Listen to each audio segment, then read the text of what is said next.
Senator from North Carolina. Mr. President, I ask unanimous consent to speak for up to 5 minutes. Without objection.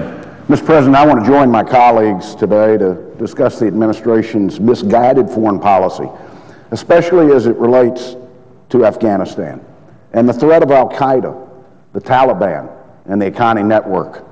Despite what this administration would have you believe, al-Qaeda, the Taliban, and the Haqqani network remain capable and committed adversaries in Afghanistan.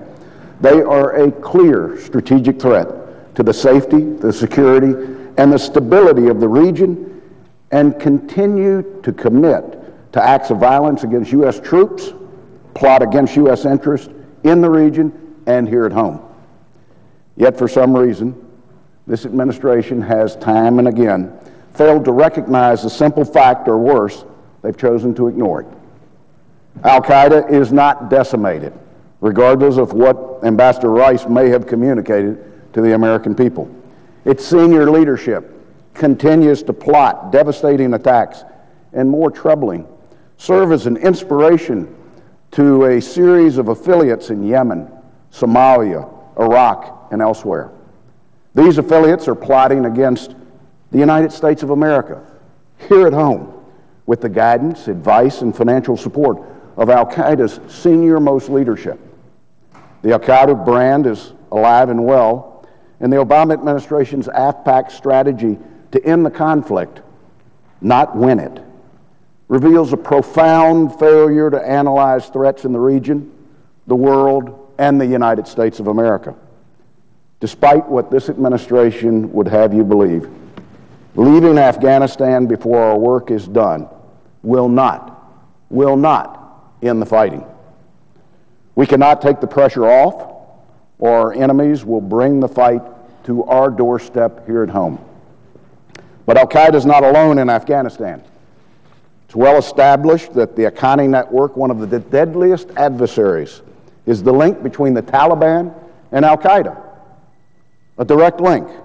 The Haqqani network is directly responsible for a significant number of U.S. casualties and injuries on the battlefield in Afghanistan, and continues to actively plan potential catastrophic attacks against our interest and the interest of others in the region. The group routinely targets civilians, and uses murder as an intimidation tactic against the Afghan people. They've mounted numerous assaults and suicide attacks on civilians and U.S. forces with deadly effectiveness. Yet, the administration took until late 2012, at the urging of the Senate of the United States and a bill that I introduced, to actually name the Haqqani network as a foreign terrorist organization. Now, why was that important? Because that act changes the game. It provides us the full range of diplomatic and military tools to use directly against the Haqqani network. It's against that backdrop that the administration then negotiated with the Haqqani network the release of 5 high-level Taliban fighters for Sergeant Bo Bergdahl's return. In other words, the president rewarded the Haqqani network for its incarceration of a U.S. service member, strengthened its relationship with the Taliban, emboldened the Taliban, and undermined the Afghan government, all with one decision.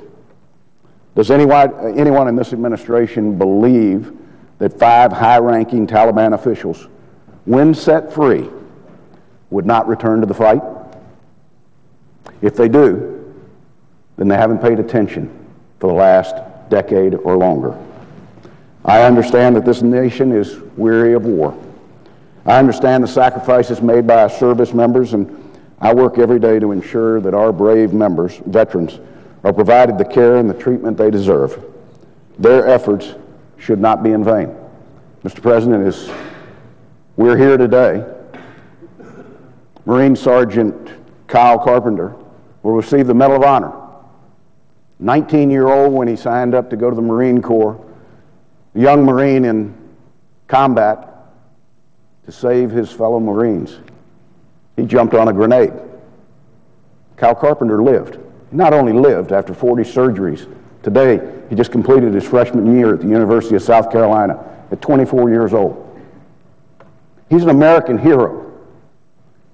He could be any one of our children or our grandchildren.